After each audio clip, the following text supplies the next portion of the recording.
Welcome to Abubakar Talimwala YouTube channel. तो दोस्तों शुरू करते हैं आज का ये ज़बरदस्त खुलासा।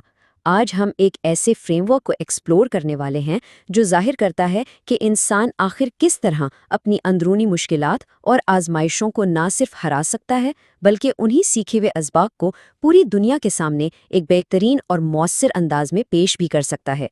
ये सच में एक लाइफ चेंजिंग कॉन्सेप्ट है। अब इस बात को समझने के लिए इस कदीम हिकमत पर गौर करते हैं। सब्र तल्ख है मगर इसका फल मीठा है। ये मकूला बिल्कुल परफेक्ट तरीके से इस हकीकत को सामने रखता है कि मुश्किलात का सामना करना हम सब के तजुर्बे का एक लाजमी हिस्सा है। हाँ, शुरू में तकलीफ बर्दाश्त करना वाकई कड़वा लगता है, लेकिन इसका एंड रिजल्ट वो हमेशा मीठा और इंसान को अंदर से मजबूत बनाने वाला होता है। और ये देखिए, अजीम रोमन मुफक्किर मार्कस ऑरेलियस का ये कॉल कदीम स्टोइक फ़लसफ़े की बिल्कुल रूह है। इसका मतलब है कि रुकावटें, रास्ते की बंदिश बिल्कुल नहीं होती। दरअसल ये तो वो ईंधन है जो आगे बढ़ने और अजीम मकासद हासिल करने के लिए ज़रूरी होता है। जो मुश्किल रास्ते में आती है, असल में वही हमारा नया रास्ता बन जाती है। क्या कमाल की सोच है ना? तो इस सफ़र में हम एक स्ट्रक्चर्ड रास्ते पर चलेंगे। पहले देखेंगे रुकावटों की ताकत क्या है, फिर इदराक, अमल और इरादे के असूल। उसके बाद मुश्किलात में ताकत ढूंढना, कहानी सुनाने का 3A असूल, लोगों को इंगेज करने के तरीके और आखिर में आजमाइशों को प्रॉपर कामयाबी में बदलने की बात होगी। चलिए अपने पहले हिस्से की तरफ बढ़ते हैं। देखते हैं कि सिर्फ अपना नज़रिया बदल लेने से नताइज किस तरह मुकम्मल तौर पर बदल जाते हैं। अब यहाँ जो चीज़ सबसे ज़्यादा दिलचस्प है वो रायन हॉलिडे का ये काम है। ये किताब कदीम स्टोइसिज्म के फ़लसफ़े को आज के आम इंसान की ज़िंदगी के मसाइल हल करने के लिए अमली टूल्स में तब्दील कर देती है। इसमें तफसील से बताया गया है कि तारीख़ी शख्सियात ने किस तरह ज़हनी ताकत को इस्तेमाल करके अपनी आजमाइशों को शानदार कामयाबियों में बदला। इसकी सबसे पावरफुल मिसाल रूबन हरिकेन कार्टर की कहानी है। ज़रा सोचिए, एक बेगुनाह इंसान को 20 साल की कैद हो जाती है, लेकिन उन्होंने हार मानने के बजाय उस कैद खाने को एक फ़लसफ़ियाना वर्कशॉप में तब्दील कर दिया। उन्होंने अपने अंदर ऐसी ज़हनी मजबूती पैदा की जिसे दुनिया की कोई ताकत तोड़ नहीं सकती थी।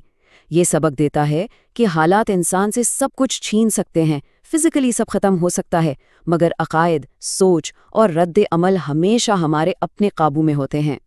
तो अब आते हैं दूसरे हिस्से पर।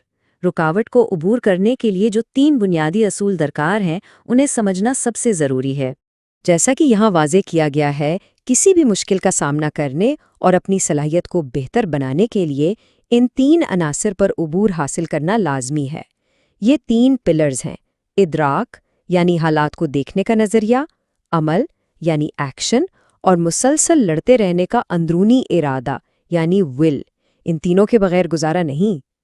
फ़र्क सिर्फ इतना होता है दोस्तों कि कुछ लोग क्राइसिस में घबराहट का शिकार हो जाते हैं, जहां जज्बात पूरी तरह हावी हो जाते हैं, और दूसरी तरफ है हकीकत पसंदाना जायज़ा। मिसाल के तौर पर थॉमस एडिसन, जब उनकी अपनी लाइफ्स वर्क, उनकी फैक्ट्री जल रही थी, तो घबराने के बजाय उन्होंने बिल्कुल पुरसुकून अंदाज में इस हादसे को देखा। उन्होंने वहां फोकस किया जो उनके काबू में था। ये बिल्कुल वैसा ही है जैसे नासा अपने खलाबाजों को अचानक आने वाली इमरजेंसीज में पैनिक न करने की सख्त तरबियत देता है। और इसी से हम अमल यानी एक्शन के कॉन्सेप्ट तक पहुंचते हैं। अमल का मतलब हवा में तीर चलाना नहीं है, बल्कि अपने बड़े मसाइल को छोटे मैनेजेबल हिस्सों में तकसीम करना और फौरी कदम उठाना है। कदीम यूनानी मुकर्रर डेमोस्थनीज को ही देख लें। उन्हें बोलने में शदीद रुकावट थी, हकलाते थे वो, मगर उन्होंने अपने मुंह में कंकरियां रखकर बोलने की मुसलसल मशक की। नाकामियों को फीडबैक समझना, बस यही असल एक्शन है। चलिए अब तीसरे हिस्से पर आते हैं और इरादे यानी विल पावर के कॉन्सेप्ट को डीपली समझते हैं। ये वो ताकत है जो सब कुछ खराब होने पर भी चलने की हिम्मत देती है। असल और सच्ची अंदरूनी ताकत पैदा करने के लिए पहले से ही बुरे तरीन हालात का अंदाज़ा लगाना पड़ता है। यानी जब वक्त अच्छा चल रहा हो, बिल्कुल तभी अपने अंदर एक अंदरूनी किला तामीर कर लेना चाहिए। इस टेक्निक को प्री मॉर्टम कहते हैं, यानी नाकामी होने से पहले ही नाकामी की मंसूबाबंदी करना। और अगर वाकई मुसीबत आ जाए तो जज्बाती तवाज़न बरकरार रखने के लिए इब्राहिम लिंकन का ये मशहूर मंत्र अपने जहन में चिपका लें, ये वक्त भी गुजर जाएगा। कितनी खूबसूरत बात है ना ये जुमला असल में स्टोइक फ़लसफ़े की तह तक जाता है। یہ اس بات کی یاد دہانی ہے کہ جو تکلیف اور دکھ ہم برداشت کرتے ہیں وہ کبھی بے مقصد نہیں ہوتے. یہ سفرنگز ہی تو ہیں جو انسانی سمجھ کو وسیع کرتے ہیں اور ہماری شخصیت کو ریفائن کر کے نکھارتے ہیں. اب ایک بڑا انٹرسٹنگ سوال پیدا ہوتا ہے. چلیں، ایک بار انسان نے اپنے اندر کی رکاوٹ پر قابو پا لیا، اسے ہینڈل کر لیا، مگر اب اس کامیابی اور تجربے کو دنیا کے ساتھ ایک امپیکٹ کے ساتھ کیسے شیئر کیا جائے؟ یہ سوال اس ایکسپلینر کا رخ بالکل بدل دیتا ہے. ہم اب اپنے آپ پر قابو پانے سے نکل کر دوسروں تک اپنا میسج پہنچانے کی ماسٹری کی طرف جا رہے ہیں. آئیے چوتھے حصے کو دیکھتے ہیں. اپنے ان قیمتی تجربات کو بتانے کے لیے ایک بہترین سٹوری ٹیلر بننا پڑتا ہے، اور یہیں آتا ہے 3A کا اصول. چاہے آپ کانٹینٹ کریٹر ہوں یا پھر کوئی استاد، اپنی بات کا اثر ڈبل کرنے کے لیے یہ 3 رولز ماسٹر کرنا ضروری ہے. پہلا، آتھینٹسٹی، یعنی کہانی سچی ہو اور اس میں جذبات کا کنیکشن ہو. دوسرا، ایڈ اے ٹوسٹ، یعنی کہانی کے سسپینس کو آخر وقت تک سنبھال کر رکھیں. اور تیسرا، ایم اٹ رائٹ، جس کا مطلب ہے کہانی کو ٹھیک ان لوگوں کے حساب سے فریم کرنا جو اسے سن رہے ہیں، تاکہ ان کی دلچسپی قائم رہے. اس بات کو سمجھنے کے لیے ٹوسٹ کی ایک پریکٹیکل مثال دیکھتے ہیں. امیجن کریں ایک بہت اہم میٹنگ سے ٹھیک پہلے ایک شخص کی شرٹ پر کافی گر جاتی ہے. وہیں سے ٹینشن سٹارٹ ہوتی ہے کہ اب جلدی میں نیا کپڑا کہاں سے لائیں. مگر پھر اینڈ میں آتا ہے اصل ٹوسٹ. نیا لباس ملتا تو ہے، پر وہ اس شخص کو بہت کھلا اور لوز آ رہا ہوتا ہے. یہ لوز کپڑے دراصل اس کے ویٹ لاس کے کامیاب سفر کی نشانی تھیں.